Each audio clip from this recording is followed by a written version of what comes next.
Okay, we'll call the meeting to order. Good morning, everyone. Glad that you could join us. Mrs. Werter, would you call the roll? Chairman Everett Roy, Present? Board members Jim Sedgwick, Here. Roland Barrera, Rudy Garza, Here. Paulette Guajardo, present, Gil Hernandez, Here. Michael Hunter, Here. Susan Hutchison, Here. Ben Molina, Here. Joe McComb, Greg Smith, Here. Carolyn Vaughn. Carolyn Vaughn? Okay, I don't hear Miss Vaughn. Okay, we do have a quorum of the board present to conduct the meeting. Thank you. Next, we have public comment. I believe there is no written comment at this time. Yes, sir, that's correct. Okay, thank you. With that, we'll go ahead and review the minutes. I'll entertain a motion to approve the minutes. Is there a second? Second. All in favor? Aye. Opposed? Can they hear us back here? I'm sorry, Rudy, what was that? Opposed? All right, the minutes are approved. And for the record, Mrs. Vaughn typed here on the comments that we can see back here in the staff room. I'm sorry, what did you say? We can't hear you, Arlene. It's a little distorted. Mrs. Vaughn, she wrote a comment that said here, Oh, and she has her hand raised from our view back here as the meeting host. So hopefully that counts as for attendance. Well, I think we need to be able to hear. Is her mic turned off? Or? She's having trouble with audio. She's Oh, typing, having trouble with audio. Okay. Well, we usually get verbals. I don't know. Guess we can ask our Okay. attorneys whether that is complies with the Open Meeting Act. My understanding Okay. is you have to participate. Okay, we'll give her a call on the phone and try to get it sorted out. Mrs. Vaughn, can you type the best number to call you at right now into the comment section, and we'll have Gabe give you a call. Unless that's you calling me now.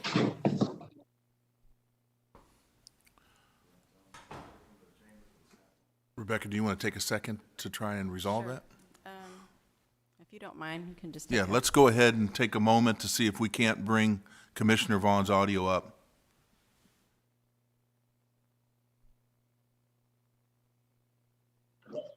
We have one of Commissioner Vaughn's staff members on the line with Gabe with IT right now, so we're going to sort it out in a few seconds.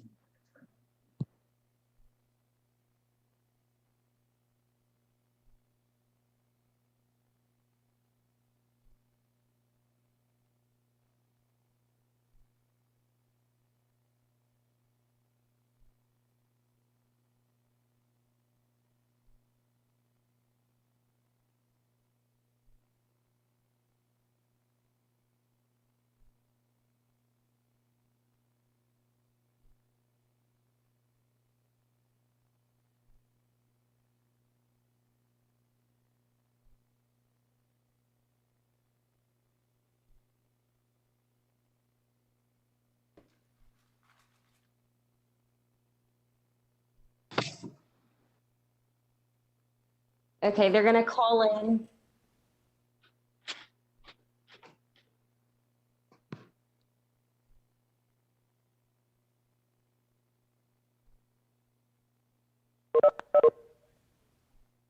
Good morning. Oh, there she is. Okay, good.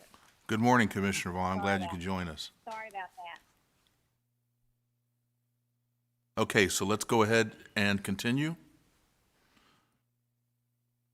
We have next is our financial report. Yes, this is Heather Hurlbert, the Director of Finance. The financial position today, as of the 6 months ending March 31st, 2020, we began the year with a fund balance of 4.8, almost 4.9 million. Revenues to date are 1.66 million. Our expenditures to date are 534,000. which leaves us with an ending fund balance as of March 31st, 2020 of a little over $6 million. Of that $6 million, we have commitments that are outstanding of 4.9, almost $5 million, which leaves us with a balance available for commitment of a little over $1 million. This fund has not been affected by the coronavirus downturn, since this is property taxes, and those were assessed and collected prior to the pandemic. And that concludes my presentation. I'm available for questions. Thank you. Are there any questions? Seeing that there are no questions, there is no action required on this item. Next, we will go into our agenda item, which is a motion approving amendment number 1 to the Downtown Development Reimbursement Agreement for Michelle Joseph and Monet Love, which is the Muse Bistro. Hi there. Good morning, board members. Jason Alanis, Real Estate Manager for the Downtown Management District.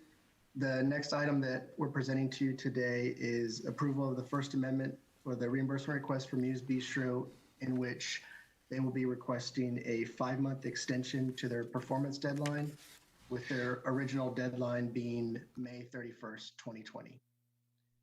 Stand by for any questions. Are there any questions? Move to approve. Do we have a second? All in favor? Aye. Aye. Opposed? Motion carries. Thank you. Ms. Hutchison, did you vote? I did. Okay, thank you. Okay, next we have a motion approving amendment number 1 to the Downtown Development Reimbursement Agreement for Robert McQueen, which is the Downtown Carwash Club. Yes, board members. The next item is the approval of the First Amendment for the Downtown Car Wash Club, in which they're also requesting a 5-month extension to October 31st, 2020, with their original performance deadline of May 31st, 2020. And stand by for any questions. Do we have any questions? Move to approve. All in favor? Aye. Aye. Opposed? Aye. Oh,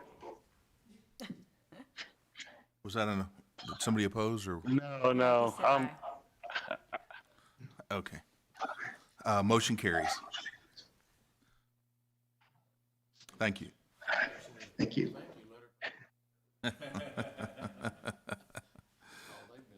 All right. Next, we have a presentation which is on the Downtown Reimbursement Zone number 3, COVID-19 Impacts and Business Survey, Part 2. Good morning, board members. Alyssa Benetta Mason, Executive Director of the Downtown Management District. Today, we just want to update you on the findings from our second survey to our downtown businesses.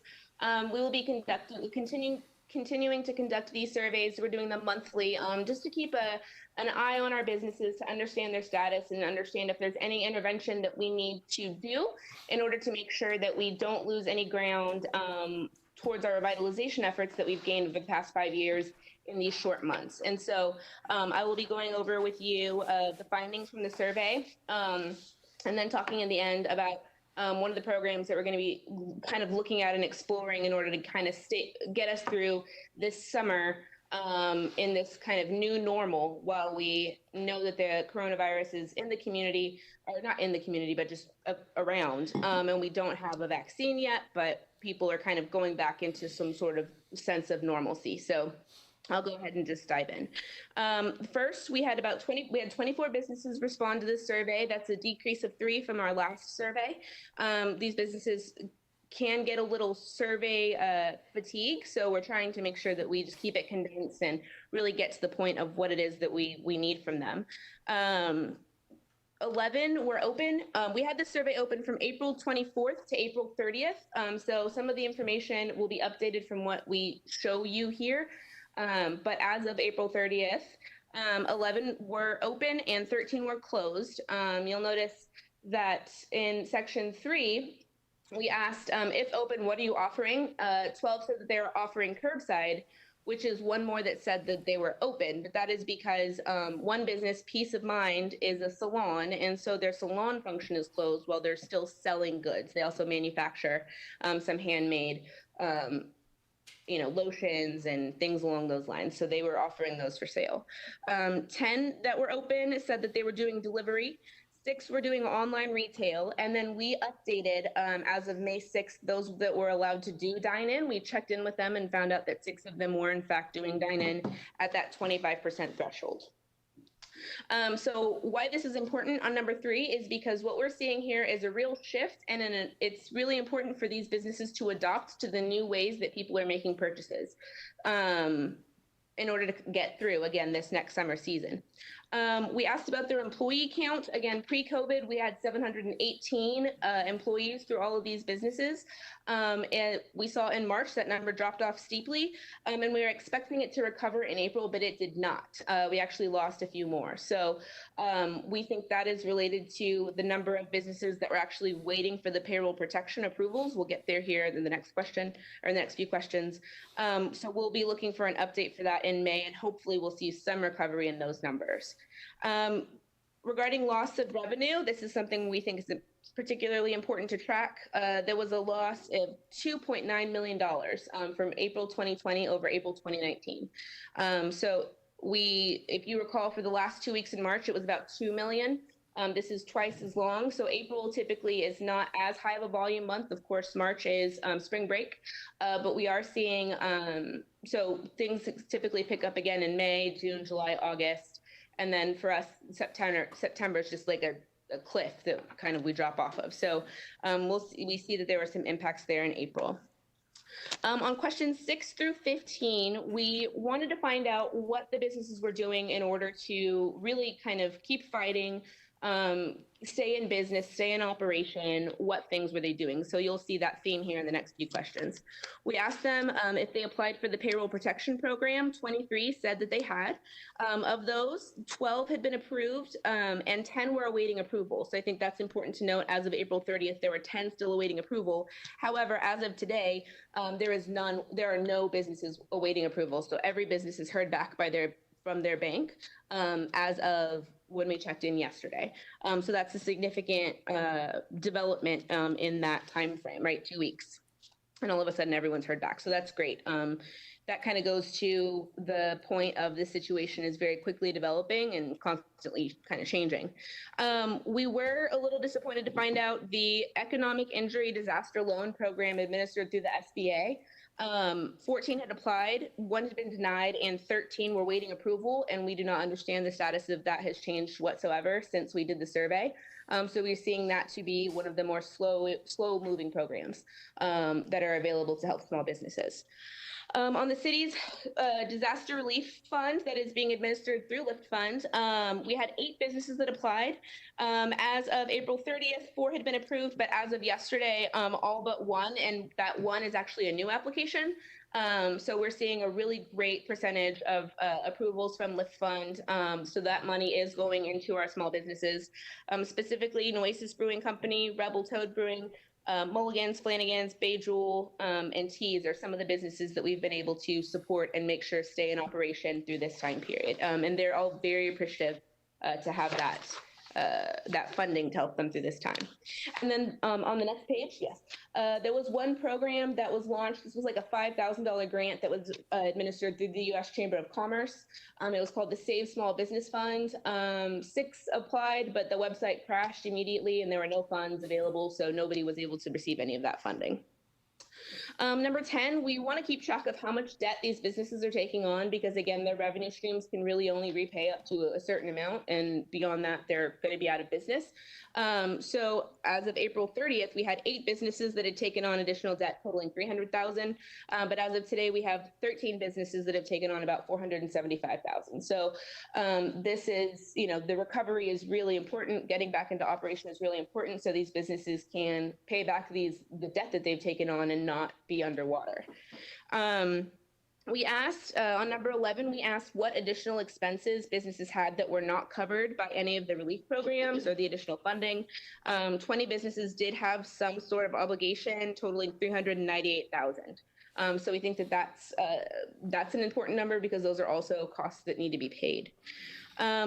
Our DMD board had some interest in business interruption insurance, specifically, this being a disaster of natural causes, but different people felt, I guess there was a sentiment that this does not qualify for the business interruption insurance because it wasn't like a physical catastrophe, so there was no physical damage to their properties.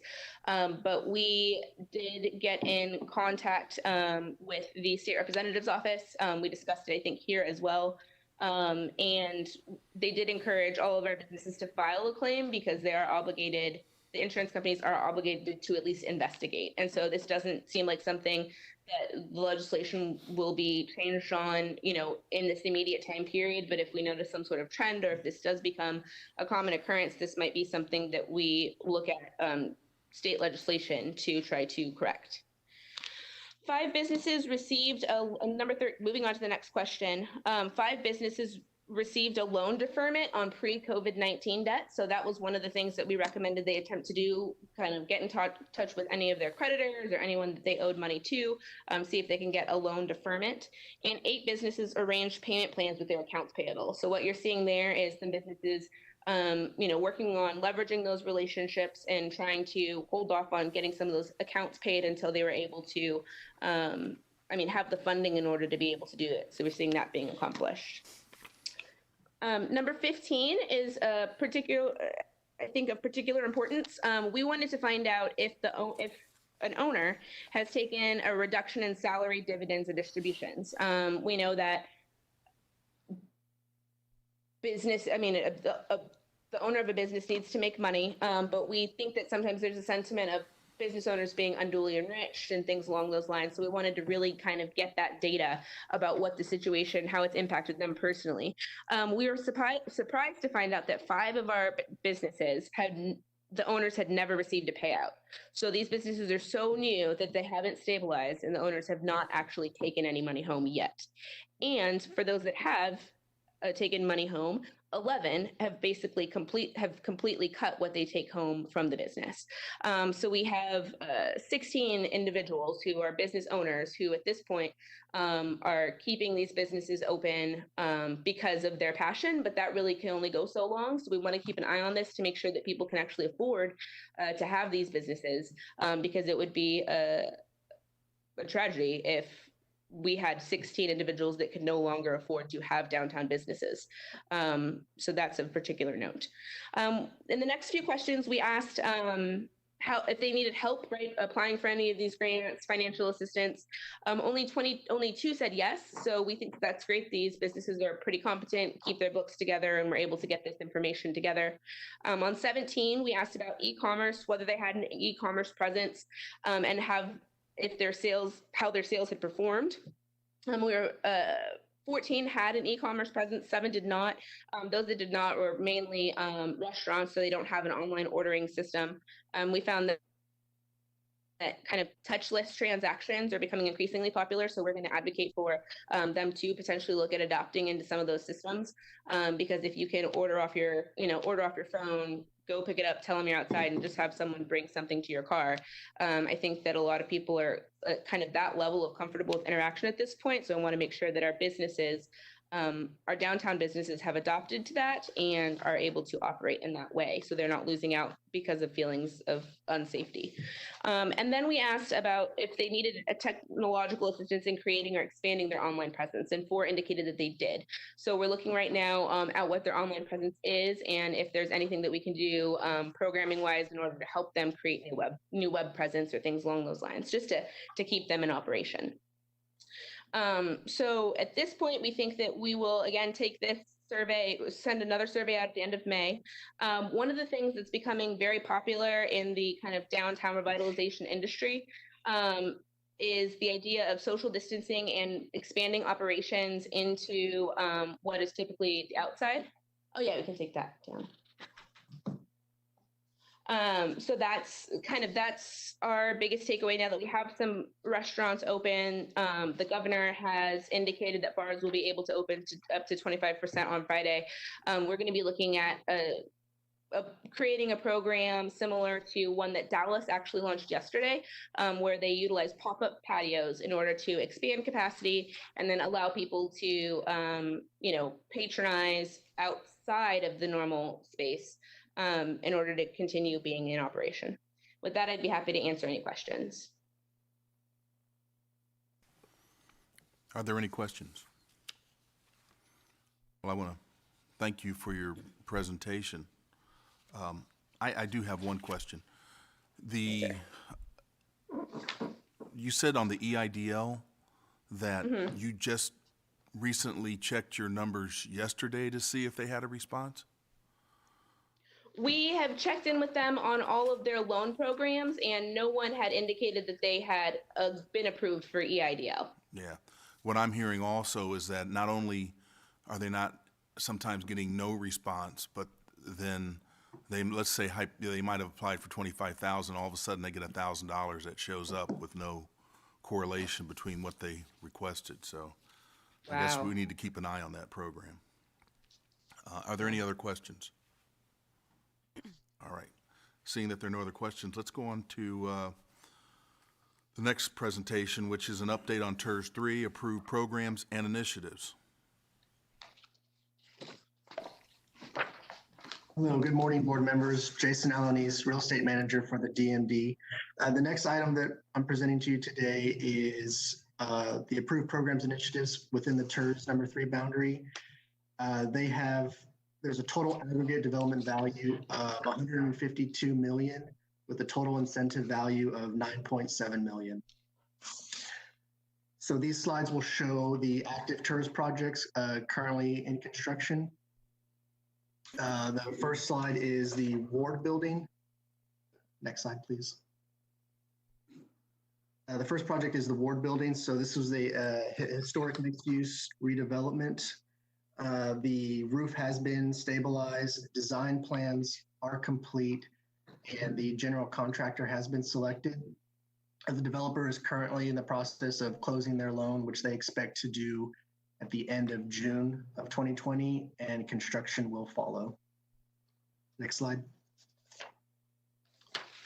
This project is the Limerick Apartments. So it was the complete renovation of a vacant 29-unit apartment complex. Their MEP work is complete, which is the mechanical, electrical, plumbing. The parking lot has been repaved, and the apartment units and common areas are being finished out. The current construction schedule has the apartment complex opening prior to the performance deadline. Next slide. This next project is 807 North Upper Broadway, which is also known as the former HEB building. This is the renovation of this historic building into corporate offices plus leasable office space. And they have demoed the old sprinkler pipes and electrical systems are complete. And the MEP, which is the mechanical, electrical, plumbing, rough-in work, has begun. And they've also, as of recently, begun the rooftop structure patio. Next slide. So this next project is the K-Space Contemporary, which was the expansion into their vacant retail space next door for a gift and gallery shop, and plus a facade improvement. So interior work is complete. They're still waiting on their final CO, and the exterior work of the door is complete, and they were going to paint the exterior, which they primed and purchased the paint, but with and they were going to do that at the end of March, but that has been postponed due to the social distancing guidelines and just out of pure precaution as well. Next slide.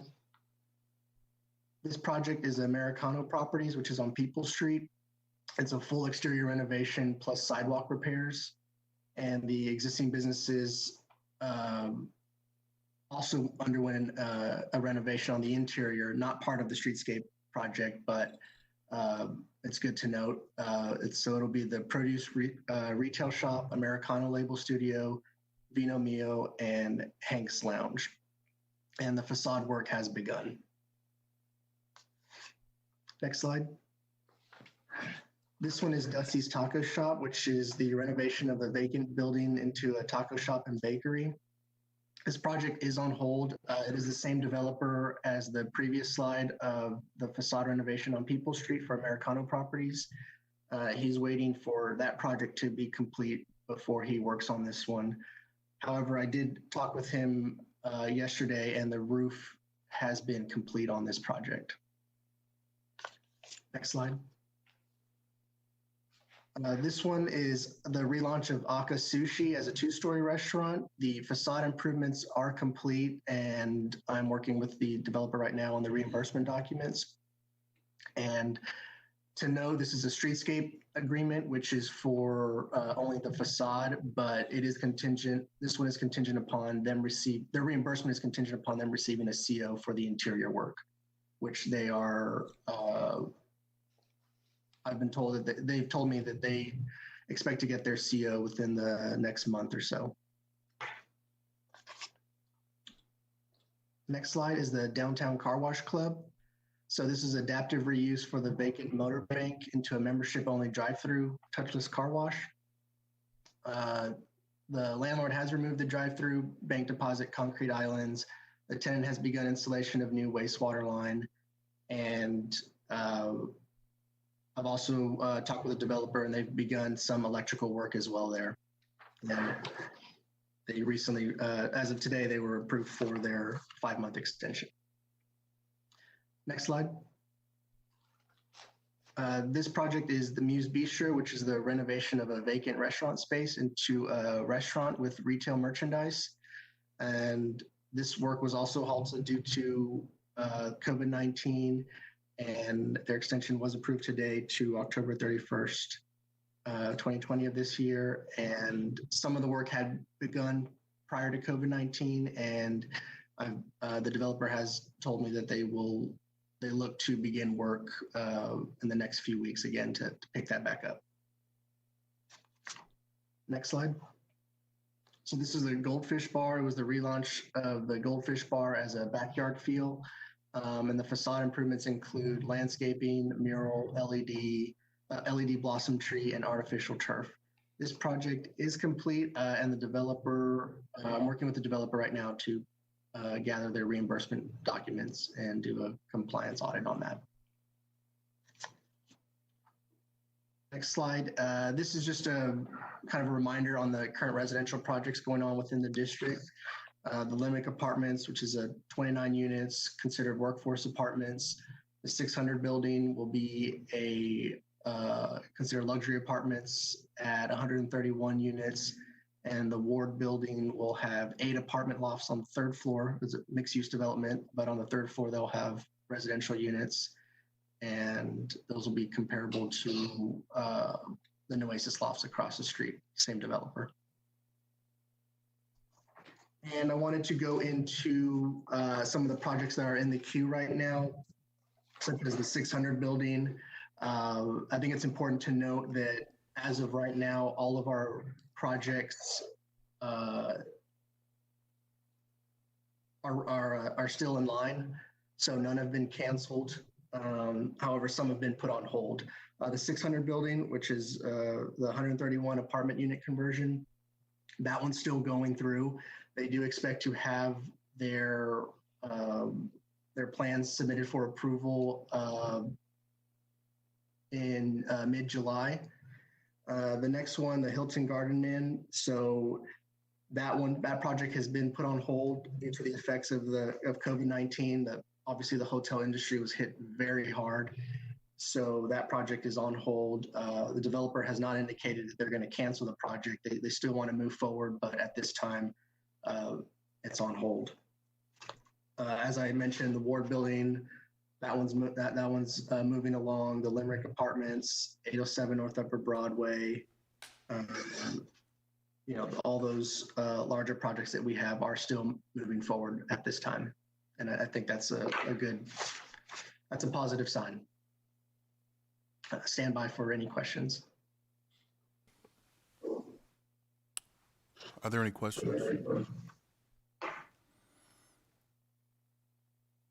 Okay, seeing that there's no questions, thank you for your presentation. That was very helpful, just getting an idea of what's continuing to happen downtown and reassuring that at this point, no one's really dropped out of their project. Seeing that there's no other questions, let's go ahead to the identify future agenda items. Are there any future agenda items? Mr. Chairman, the future agenda items for June include the adoption of the FY 2021 budget. Okay. Any other future agenda items? Thank you. Seeing that there's no further business, this meeting is adjourned. Thank you very much.